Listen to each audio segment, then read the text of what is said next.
Assalamualaikum warahmatullahi wabarakatuh. Pada video kali ini, saya buat dalam rangka pemenuhan tugas pertemuan 13 dalam mata kuliah Ilmu Politik dengan dosen pengampu Bapak Hidayatul Fajri, SAP, MPA.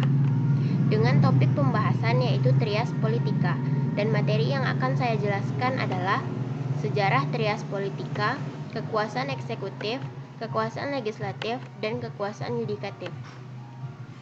Sejarah Trias Politika. Doktrin ini pertama kali dikenalkan oleh John Locke dan Montesquieu yang ditafsirkan menjadi pemisahan kekuasaan.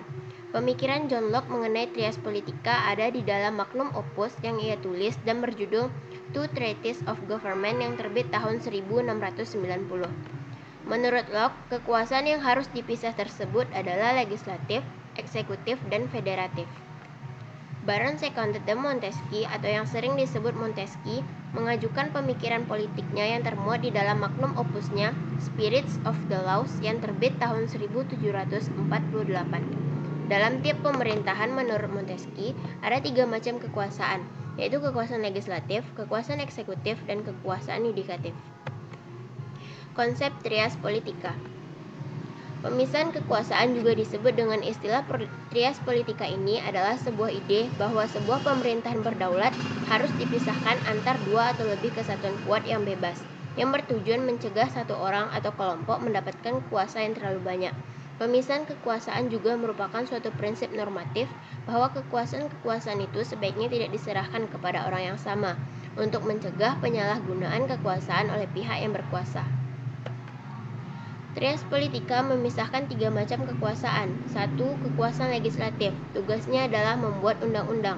2. Kekuasaan eksekutif, tugasnya adalah melaksanakan undang-undang. 3. Kekuasaan yudikatif, tugasnya adalah mengadili pelanggaran undang-undang. Kemudian saya akan menjelaskan tentang kekuasaan eksekutif. Eksekutif merupakan lembaga yang melaksanakan undang-undang. Kekuasaan ini dipegang oleh presiden beserta kabinetnya dan dibantu oleh wakil presiden dan pembantu presiden seperti menteri dalam kabinet. Sementara di tingkat daerah, lembaga eksekutif meliputi gubernur di tingkat provinsi, bupati atau wali kota di tingkat kabupaten atau kota, camat di tingkat kecamatan, serta kepala desa atau lurah di tingkat desa atau kelurahan. Lembaga eksekutif mempunyai kewenangan diplomatik, yudikatif, administratif, legislatif, dan militer. Kewenangan diplomatik ini merupakan kewenangan yang menyelenggarakan hubungan diplomatik dengan negara-negara lain.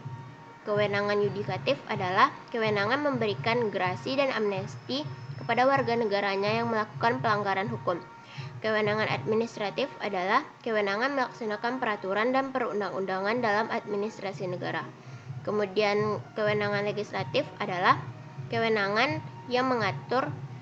Kewenangan legislatif ini adalah kewenangan yang diatur oleh seorang presiden atau menteri dapat membuat undang-undang bersama Dewan Perwakilan. Lembaga eksekutif juga mempunyai kewenangan mengatur angkatan bersenjata, menyatakan perang apabila dibutuhkan, dan menjaga keamanan negara. Kekuasaan legislatif. Legislatif merupakan lembaga yang berwenang dalam membuat dan menyusun undang-undang. Kekuasaan legislatif ini dipegang oleh lembaga tinggi negara, yakni Majelis Permusyawaratan Rakyat, Dewan Perwakilan Rakyat, Dewan Perwakilan Daerah yang di tingkat nasional, serta DPRD, Dewan Perwakilan Rakyat Daerah di tingkat pemerintahan daerah.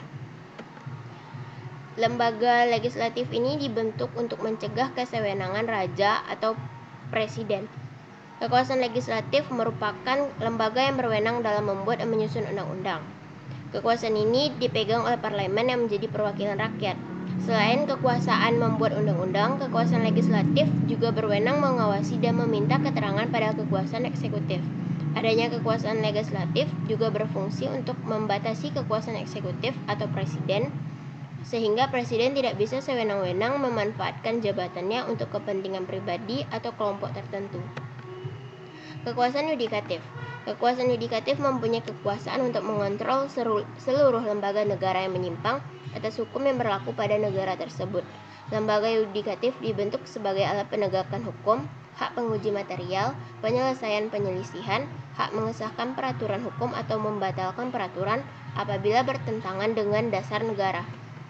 Kekuasaan yudikatif dijalankan oleh Mahkamah Agung, Mahkamah Konstitusi, dan Komisi Yudisial.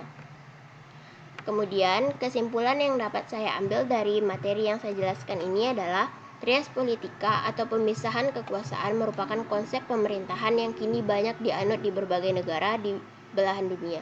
Konsep dasarnya adalah kekuasaan di suatu negara tidak boleh dilimpahkan pada satu struktur kekuasaan politik, melainkan harus terpisah di antara lembaga-lembaga negara yang berbeda.